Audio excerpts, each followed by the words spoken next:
추미애 당대표의 속죄선언으로 더불어민주당 제241차 최고위원회를 속개하겠습니다.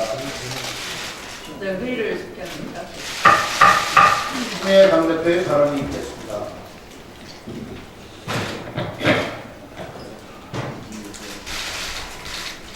한국 진보 정치의 대명사라 할 수 있는 노회찬 정당 원내대표가 인사대로 사임을 받아고 있습니다. 노회찬 의원의 사격스러운 죽음은 많은 국민들의 충격을 받고 발전하고 있습니다. 노회찬 의원의 안타까운 선택은 진보 정치뿐만 아니라 한국 정치의 큰 손실이라 생각합니다. 그의 삶은 사회적 약자인 노동자와 서민을 위한 헌신이었습니다. 국가 권력과 기득권 세력을 부당한 풍토와 폭력에 대한 스스로는 저항이기도 했습니다. 우리는 그를 정의롭고 따뜻한 사람으로 기억할 것입니다. 그가 그토록 염원했던 정의로운 세상을 위해 정치권 모두가 함께 노력해 나가야 할 것입니다. 한국 정치의 발전을 위해 선제 위에 세운 보이는 정복을 빌면서 조화적 분별체 위로의 말씀을 드립니다. 상히 양해하십시오.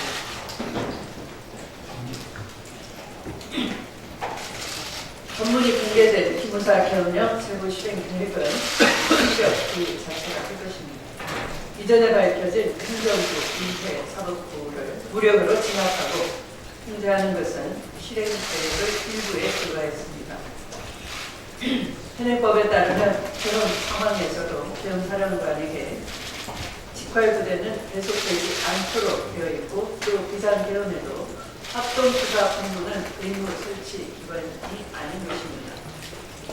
그런데 기무사의 대개는 개헌사령관에게 특전사를 직활부대로 투대하고 사단급 병력을 지원받도록 명시하고 있으며 합동수사본부는 개헌 주도 기관으로 상정하고 있습니다. 또 국방장관으로 하여금 주한 미국 대사를 초청해 미국 본국의 개헌 시행을 인정토록 하는 외교 전략까지 통하고 있습니다. 이는 정권을 탈취하기 위해 군대와 불법을 동원했던 12.12 쿠데타와 하나도 다를 바 없는 2017년 12.12 버전이라 할 것입니다. 더욱 충격적인 것은 현역 국회의원을 진보와 보수로 나누고 국회의원 불체포 특권과 국회의 개헌 해제권을 무력화시키는 초불법적인 내용까지 담고 있습니다. 과연 자유한국당이 공당이라면 본질을 흐리는 논리로 헌정유린과 국기문란으로 경찰된 개헌령 계획을 감쌀 때인지 묻지 않을 수가 없습니다. 자유한국당이 지금과 같은 태도라면 실제 개헌령이 발동되었을 때 과연 몇 명의 의원이 불법적인 개헌령에 정항했을까? 국민을 위해서 헌법을 사수하고 국민 기본권을 지키게 앞장섰을까? 심히 의심스럽습니다. 마치 현재의 국면을 송영구 장관과 기무사 사이에 진실인 것처럼 전개하면서 심지어 현 국방부 장관의 의지를 좌초시키기 위해 거짓말쟁이로 몰고 가는 그런 양상입니다. 달을 가리키고 있는데도 그 가리키는 손가락이 굽었느니 삐딱하다느니 하는 격이나 다를 바가 없습니다. 국방부 장관인들 쿠데타 조직의 엄청난 보고를 받고 그 조직적 저항이 어디까지일 것인지 누가 개입되고 어느 선까지 보고되었는지 신중한 자세로 즉답을 회피했을 가능성이 큰 것입니다. 그럼에도 불구하고 장관을 거짓말쟁이, 말실수하는 사람으로 몰고 가는 현재 구도에 대해서는 언론과 군 조직에 대해서 국민을 보고 제대로 된 이 문건의 진상을 밝힐 수 있도록 협조해 주실 것을 부탁드립니다. 폭력에 의하여 헌법기관의 기관의 권능의 행사를 불가능하게 하거나 정권을 장악하는 행위는 그 어떤 경우에도 용인될 수 없다는 것입니다. 1997년 대한민국 대법원은 12.12 사태와 관련해 전두환 일당에게 반란적 유죄 판결을 내린 바 있습니다. 더불어민주당은 이 땅의 나쁜 역사가 반복되지 않도록 진실과 정의 그리고 국민의 편에 서겠다고 약속드립니다. 북한이 서해 위성 발사장을 해체하는 작업에 들어갔다고 합니다. 서해 위성 발사장은 김정은 위원장이 6.12 북미 정상회담에서 트럼프 미국 대통령에게 곧 파괴하겠다고 약속한 장소였습니다. 그러한 의미에서 서해 위성 발사장 해체가 사실이라면 북한의 킬토사 선언의 이행을 위한 의미 있는 진전이라 평가합니다. 무엇보다 행동으로 보여준 비핵화 조치는 국민관계에 또 하나의 신뢰를 구축하는 소중한 계기가 될 것입니다. 양국은 북미 정상회담 이후 빠른 조치와 결과가 없다며 국제사회와 자국내의 회의론에 맞닥뜨리고 있지만 비핵화와 평화를 위한 대화의 틀을 끝까지 놓지 않아야 합니다. 느리지만 차분히 서로의 견해를 좁혀가면서 공동의 목표를 향해 한 걸음씩 나아가고 있는 양국의 의지와 노력을 높이 평가합니다. 이틀 정전협정이 체결된 지 65주년이 됩니다. 더불어민주당은 65년 전 한반도가 나눠져야 했던 가슴 아픈 역사를 되새기며 비핵화를 통해 한반도의 평화가 정착되고 종전선언이 빨리 이루어질 수 있도록 최선을 다해 노력하겠습니다. 감사합니다. 홍영표 원내대표의 발언이 있겠습니다. 김선수 대법관 후보자에 이어서 노정희 후보자에 대한 대법관 인사청문회가 끝났습니다.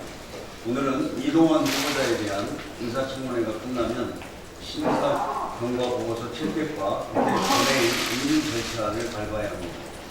이번 청문회에서 김선수, 노정희 두 후보자는 국민들이 요구하는 대법관으로서의 자격과 책임 의식을 충분히 보여주었습니다.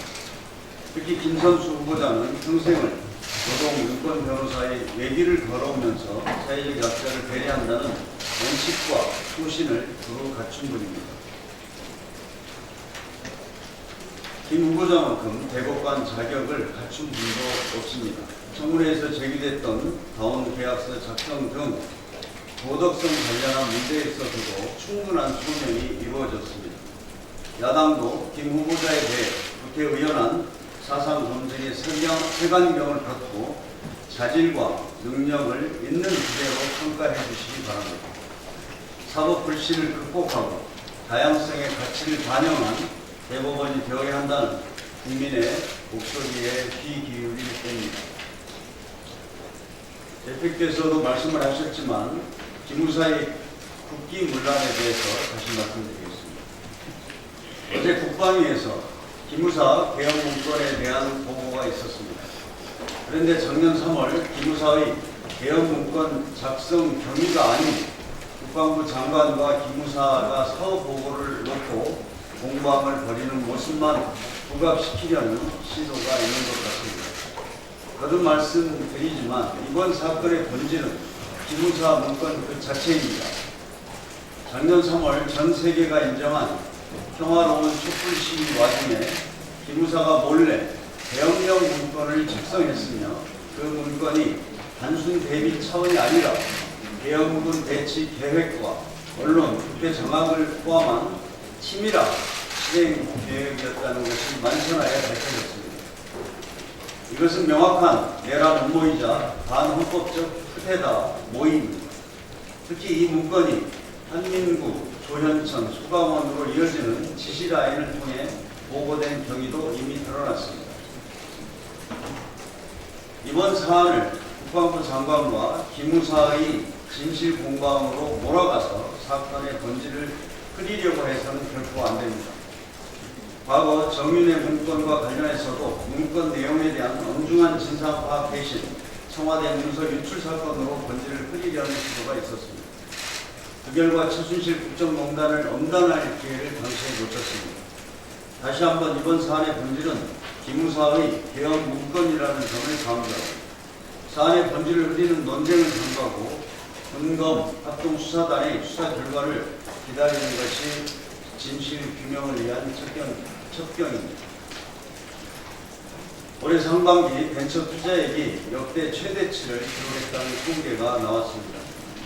중소벤처기업부가 어제 발표한 내용에 따르면 상반기 벤처 투자 금액은 1조 6,149억 원으로 작년 상반기보다 61% 늘었습니다.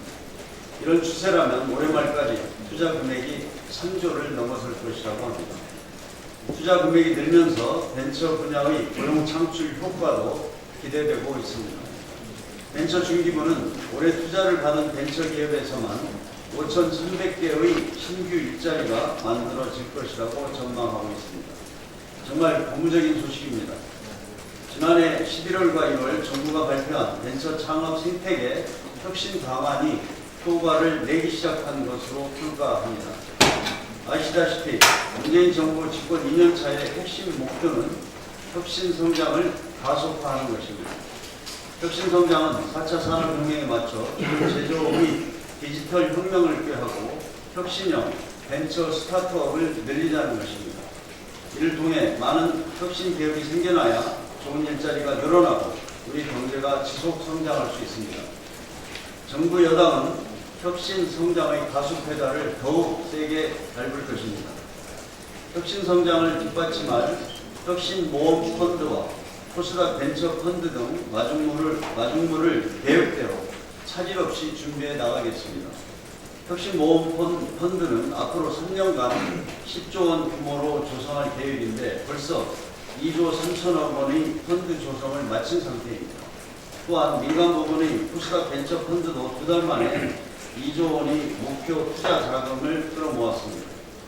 혁신 성장 속도를 높이기 위한 규제 혁신 입법에도 속도를 내겠습니다. 이를 통해 혁신 성장이 본 궤도에 오른다면 우리 경제의 성장 잠재력을 높이는 가시력을 낼 수 있을 것으로 확신합니다. 이상입니다. 네, 이것으로 회의를 비공개로 전환하겠습니다. 언론 여론에 촉탁하겠습니다.